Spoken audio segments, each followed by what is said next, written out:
कहाँ से आप? जब वो उसको समझ नहीं आता है वो आप लोग क्या बोल रहे हैं वो रिपीट करता है।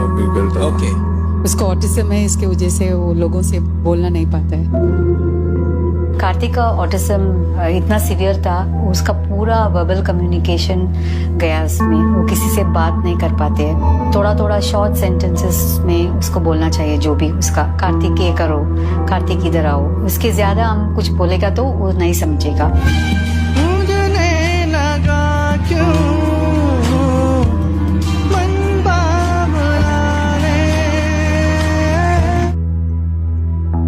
ये देखिए जैसे लिफाफे ये मेरे बच्चों ने बनाए हैं। ये साइज़ वाइज बनवाते हैं हम उनसे, कोई छोटा साइज़ है कोई बड़ा साइज़ है। और ये बनवाने के बाद जैसे बच्चे इसको पैकेट्स बना के रोल करते हैं। ये 20 का पैकेट्स बनाते हैं, ये 20 का बंडल बना के फिर ये दुकानों में जाता है। तो इस तरीके से ये मेरे बच्चे वर्क करते हैं। और जैसे ये बच्चे ये बैग बना रहे हैं, ये देखो ये बैग बच्चों ने हैंडमेड बैग है। ये भी ये हम लोग जैसे ये शीट खरीद के लेके आते हैं तो ये शीट बच्चों को हम लोग सिखाते हैं कि बनाना। आज जैसे आजकल रक्षाबंधन आ रहा है, अभी फेस्टिवल चल रहा है ना, तो उसमें जैसे कलरफुल कोई सा भी कलर ये भी बच्चों ने बनाया है, जैसे येलो कलर का। तो ये कहानी बहुत समय पहले शुरू होती है, जहाँ पर मेरे बचपन की कहानी इसमें इंक्लूड हो जाएगी। एक समय था जबकि बचपन में मुझे बुली किया जाता था, काफ़ी समय पहले। उस समय पर मैं बहुत ज़्यादा पतला हुआ करता था और मतलब थोड़ा रंग के उसमें भी कि काफ़ी कोई ऐसे काला बच्चा है बचपन में, और उसको चिढ़ाते जैसा बोल करके काला बच्चा है, पतला बच्चा, बिल्कुल हड्डी ऐसा, कि मतलब लोग चिढ़ाया करते इस तरीके से। तो कहीं ना कहीं इस तरह से होता है कि जैसे हर किसी को मतलब चिढ़ाया जाता है बचपन से। जैसे बच्चों में तो आमतौर पर होता ही है, ऐसे काफ़ी नॉर्मल भी कहा जाता है, कह सकें स्कूल्स में इसको रैगिंग भी कहा जाता है। उसको अब जा कर के ऐसी मान्यता है कि काफ़ी हद तक कई जगहों पर इसको बंद कर दिया गया है। अब आप सोच करके देखिए कि आपको एक ऐसे बच्चे नहीं हैं जो कि एक थोड़ा नॉर्मल रूप से अपने जो मतलब आपकी बनावट आपको मिली है कुदरत की तरफ से, उसके अलावा आपको कुछ ऐसा मिला है कि जिसकी वजह से आप थोड़े अलग हैं उन बच्चों से जिनके साथ आप रहते हैं। अपने क्लासमेट, अपने सहपाठी, आपके जितने भी इस तरह के बच्चे हैं आपके आसपास, उनसे आप थोड़े अलग हैं। तो किस तरह से आपको ट्रीट किया जाएगा, इसी तरह से ट्रीट किया जाता है इन बच्चों को। अब ये जो टर्म आपने यहाँ पर अपने टाइटल में पढ़ा है हमारी वीडियो में, जो कि है ऑटिज़म। अब ऑटिज़म के बारे में आपको थोड़ा सा मैं अगर बताऊं तो उतना समझ में नहीं आएगा कि इसके ऊपर एक थेरेपिस्ट है जिनके साथ हम आज ये वीडियो को कोलैबोरेट करके बना रहे हैं, तो हम उन्हीं से जानते हैं कि इसका क्या मतलब है। गुड मॉर्निंग बच्चों। Good morning good morning ma'am. Look at here मेरा बच्चा। Good morning Kunal. Good morning Vansh. Good morning Vanshu. Nikhil कैसे हो मेरे बच्चों? अरे वाह। अब हम मिलते हैं ईशी से। हम किससे मिलने आए हैं सबसे पहले? ईशी। आपका नाम क्या है बच्चा? ईशी। पूरा बोलो मेरा नाम ईशी है। आप कितने इयर्स की हो मेरा बच्चा? 10 इयर्स। ईशी बोलो। ईशी बोलो मेरा बच्चा 10 इयर्स। अभी हाँ। अच्छा मुझे ये बताओ आप क्या बना रही हो आज ये क्लास में? ये क्या बना रही हो? वाह कितने सुंदर सुंदर बीट्स हैं। मैम को दिखाओ। वाह इतने सुंदर सुंदर बीट्स का मेरा बच्चा क्या बना रहा है? राखी। क्या बना रहा है? राखी। वाह मेरे बच्चा दिखाना।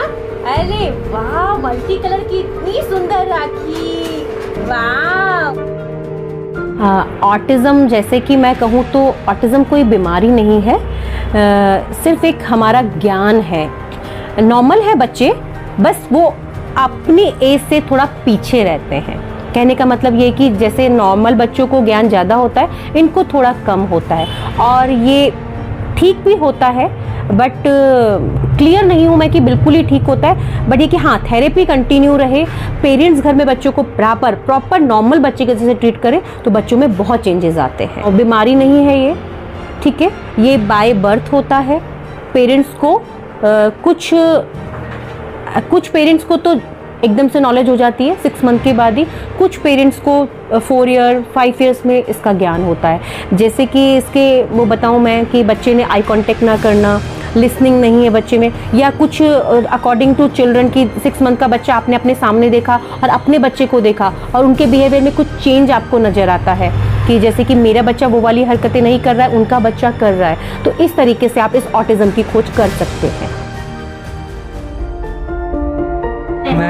कुणाल जी, यहाँ पे आना अच्छा लगता है आपको कि कैसा लगता है आपको यहाँ पर आकर? अच्छा लगता है। स्कूल जाते हैं आप? हाँ स्कूल जाना अच्छा लगता है, यहाँ जाना अच्छा लगता है? सर यहाँ पर बहुत अच्छा सर यहाँ पर बहुत अच्छा लगा है। मेरा नाम निखिल नेगी है। मैं यहाँ का हूँ, देहरादून का हूँ, नींबू वाला। यहाँ पर रहता हूँ। मेरे पापा का मम्मी का नाम गिरी। बताने की जरूरत नहीं, आप बताइए आपको कैसा लगता है यहाँ पर पढ़ के? अच्छा लगता है? हाँ सर, मुझे अच्छा लगता है। यहाँ सब कुछ काम करते हैं, मैम समझाती है प्यार से। मैम बहुत अच्छी है, तो मैम के लिए तारीफ मैं कर रहा हूँ। आपको घर में अच्छा लगता है या आपको यहाँ पर अच्छा लगता है? सर मैं यहाँ पर अच्छा लग रहा है, घर में अच्छा लग रहा है। स्कूल जाते हैं आप? स्कूल में ज़रूर जाता हूँ। अब मेरी टीचर पूरा हो गया है, अब यहीं पर ही आ गया। यहाँ पर मैम ने लगाया डांस क्लास, यहाँ पर अच्छा लगा। कितने साल के हो? सर मैं 18 साल का हो गया। निखिल और कुणाल जैसे मेरे दो स्टूडेंट हैं, वो मेरे पास 4 महीने हो गए हैं उनको आते हुए। तो अभी उन्होंने काफ़ी इम्प्रूवमेंट आया है उनमें। जैसे कि लिफाफा बनाना उन्होंने सीख लिया है, पापड़ बनाना उन्होंने सीख लिया है। और जैसे पहले वो लोग बहुत शाय थे बोलने में थोड़ा सा, जैसे अभी लोगों से बोलना मिलना काफ़ी मतलब अच्छा हो गया है उनका। तो और जैसे कुणाल में सब कुछ नॉलेज है कुणाल में, थोड़ा सा कुणाल को स्पीच में है कि वो अपनी बात को क्लियर नहीं कर पाता। निखिल पूरा क्लियर कर देता है। समझ दोनों में सेम है, बराबर है, दोनों डाउन सिंड्रोम कैटेगरी के बच्चे हैं और दोनों में समझ है, बल्कि कुणाल में निखिल से ज़्यादा ही होगी, बस थोड़ा सा स्पीच के कारण वो थोड़ा पीछे दिखता है। बाकी सेम काम दोनों बराबर करते हैं।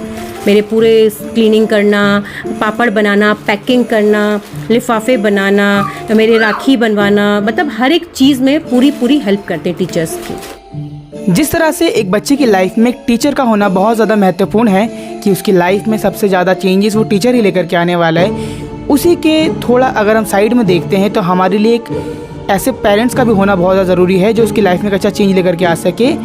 क्योंकि एक बच्चा जितना समय अपने विद्यालय में, अपने कक्षा में बिताता है, उससे कहीं ज़्यादा समय वो बिताता है अपने घर में।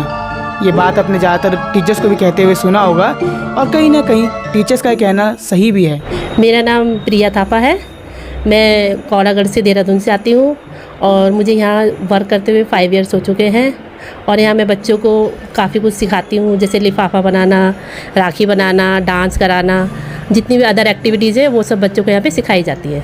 और मुझे यहाँ वर्क करके बहुत अच्छा लगता है। बच्चों के साथ रह के खुशी मिलती है और उनके साथ मुझे इंजॉय होता है बहुत बच्चों के साथ। मेरा नाम मोना रावत है और मैं पिछले 5 साल से मैम के साथ काम कर रही हूँ। और ये एक तरह का सोशल वर्क है, जैसे ये ऑटिज़म बच्चों के साथ हम कार्य कर रहे हैं।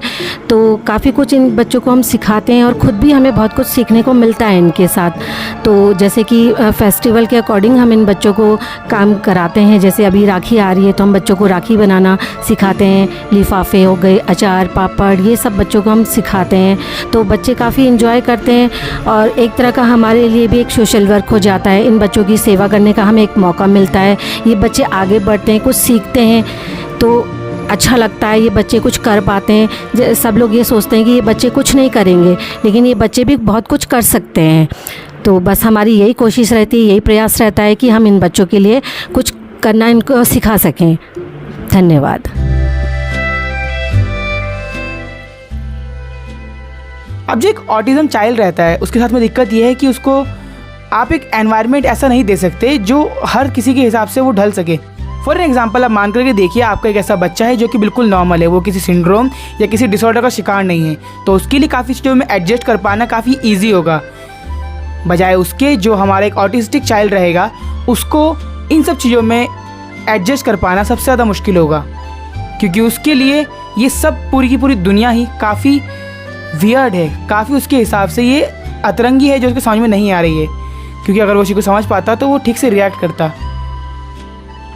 अब ये बात हम तो आमतौर पर जो लोग इस बारे में जानते हैं, जो लोग इस बारे में पढ़ रहे हैं, वो इस बात को अच्छे समझेंगे, लेकिन इस बात को कहीं ना कहीं जो पेरेंट्स ठीक से पढ़े लिखे नहीं हैं, जो इस बारे में अच्छे जानते नहीं हैं, उनका भी इस बारे में ज्ञान होना बहुत ज़रूरी है। उनको भी इस बारे में पता होना बहुत ज़रूरी है। बच्चे देखिए, जैसे कि मैं इनको स्टॉल वगैरह में लेके जाती हूँ, देखो सारे बच्चे मेरे स्टॉल में ये अच्छे से सेलिंग कर रहे हैं। ये देखिए, मनी लेना, मनी देना, इनको ये कॉन्सेप्ट भी मैं सिखाती हूँ कि आप लोगों को लोगों से मिलना है। ये देखिए कितने अच्छे से निखिल जो है लोगों को अचार दे रहा है। तो ये वाला कॉन्सेप्ट भी मैं इनका क्लियर करती हूँ कि इनको आगे चल करके सेलिंग वगैरह में परेशान। ये देखिए कुणाल कैसे मतलब कर रहा है, इस टाइप के हम स्टॉल वगैरह में भी इनको जैसे लगते रहते हैं स्टॉल हमारे, मैं इनको लेके जाती हूँ हर जगह। ये देखिए यहाँ पे स्टॉल में जैसे हमारे सामान लगते हैं तो हमारे बच्चे देखिए जैसे ये पूरा जाके बच्चे ये अपने रिपोर्टर आते हैं बिल्कुल बाकायदा बच्चों का इंटरव्यू लेने, देखिए वीडियो शूट कर रहे हैं पूरा, मतलब ये देखिए जैसे पूरा मेरे से भी पूछते हैं कि मतलब मैम आप बच्चों। मैं पिंकी तिवारी, मैं एक ऑटिज़म थेरेपिस्ट हूँ और मैं इन बच्चों को पढ़ाना, एकेडमी, डांसिंग, सिंगिंग, पेंटिंग सारे वर्क सिखाती हूँ। मुझे इस फील्ड में 10 साल पूरे हो चुके हैं। मैं 2013 में मैंने ज्वाइन किया एज अ वॉलंटियर में गई थी जब मैंने काम स्टार्ट किया था। और ये काम करने के लिए मतलब इतनी नॉलेज मुझे छोटे में तो नहीं थी जब हम पढ़ाई करते थे, क्योंकि उस टाइम पे शायद ऑटिज़म इसको नाम दिया तो गया होगा बट हम लोगों को पता नहीं था उसके बारे में। तो जैसे जैसे हम लोग बढ़ते गए वैसे वैसे इस चीज़ का ज्ञान हमें बढ़ता गया कि ऐसे भी बच्चे इस दुनिया में हैं। बेसिकली मुझे सीख कहाँ से मिली, जब मेरी खुद की सिस्टर का बेटा ऐसा पैदा हुआ तो उसको जब मैंने सामने से फेस किया तो मुझे लगा कि इसको भी नॉर्मल बच्चे के जैसे जीने का अधिकार है, ये भी हमारे नॉर्मल बच्चे जैसा है। तो कैसे उसको ट्रीट करना है, कैसे उसके साथ पेश आना है, कैसे उसके साथ बातें करनी, कैसे उसको क्योंकि उसको सिखाना नॉर्मल बच्चों से थोड़ा डिफ़िकल्ट था। जब मैंने उसको दीदी को सिखाते हुए देखा तो मेरे मन में आया कि ये चीज़ मैं क्यों नहीं कर सकती।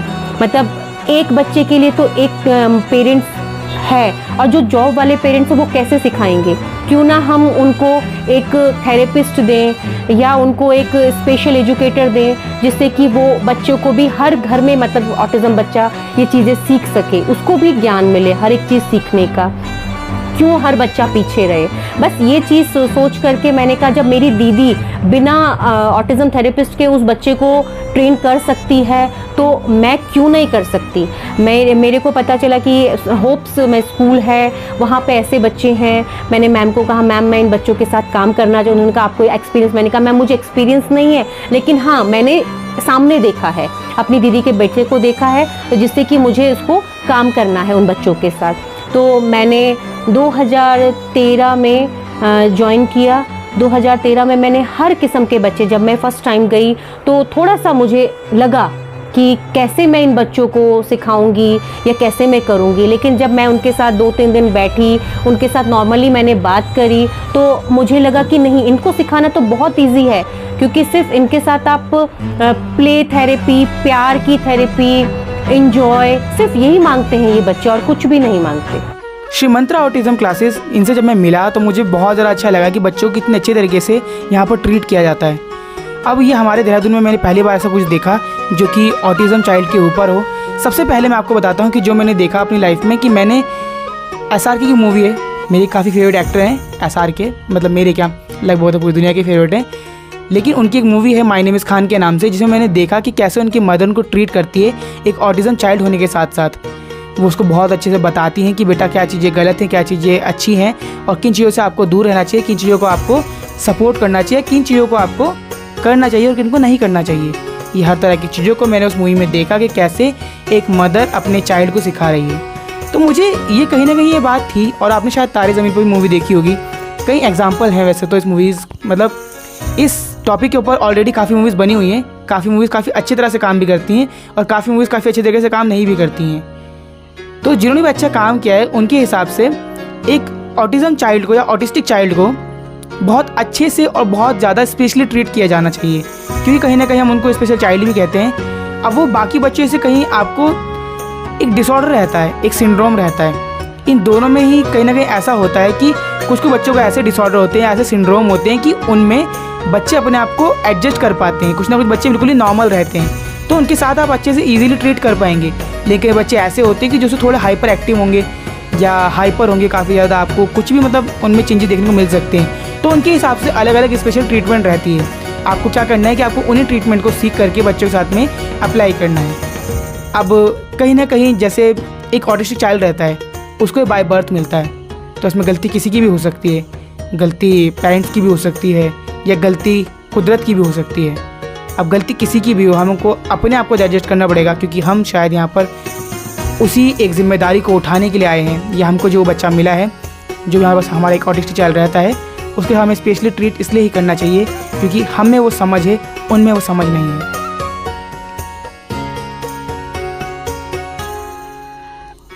और आज टीचर्स डे के दिन बस मैं यही चाहता हूँ कि कुछ जो बच्चे या टीचर्स या पेरेंट्स इस वीडियो को देखते हैं, उन तक बस यही मैसेज जा पाए कि किस तरह से एक बच्चा काफ़ी अलग भी हो सकता है और किस तरह से एक बच्चा बिल्कुल नॉर्मल भी हो सकता है। अगर हमको दोनों में से कुछ भी हमारे नसीब में लिखा है या हमको मिलता है तो हमको उसके हिसाब से एडजस्ट खुद को करना चाहिए और खुद को उसके लिए तैयार भी रखना चाहिए। एक ऑटिस्टिक चाइल्ड ज़रूरी नहीं है कि आपका ही एक ऑटिस्टिक चाइल्ड हो। अगर आप बाहर किसी भी ऐसे बच्चे से मिलते हैं जो कि ऑटिस्टिक बच्चा है तो उसको आपको अच्छे से ट्रीट करना चाहिए, चाहे वो बच्चा हो चाहे वो कोई बड़ा इंसान हो, क्योंकि आप नहीं जानते या मैं नहीं जानता या हम नहीं जानते कि वो किस परिस्थिति से गुजर रहा है। क्योंकि जो आज तक रिसर्च भी हुई है वो सिर्फ उसके ऊपर से इतना बता सकती है कि उस ऑटिस्टिक चाइल्ड को क्या परेशानी है। कोई भी उसके दिमाग में दिल में घुसकर तो नहीं देख सकता। उसके लिए तो हमें ही तैयार रहना होगा।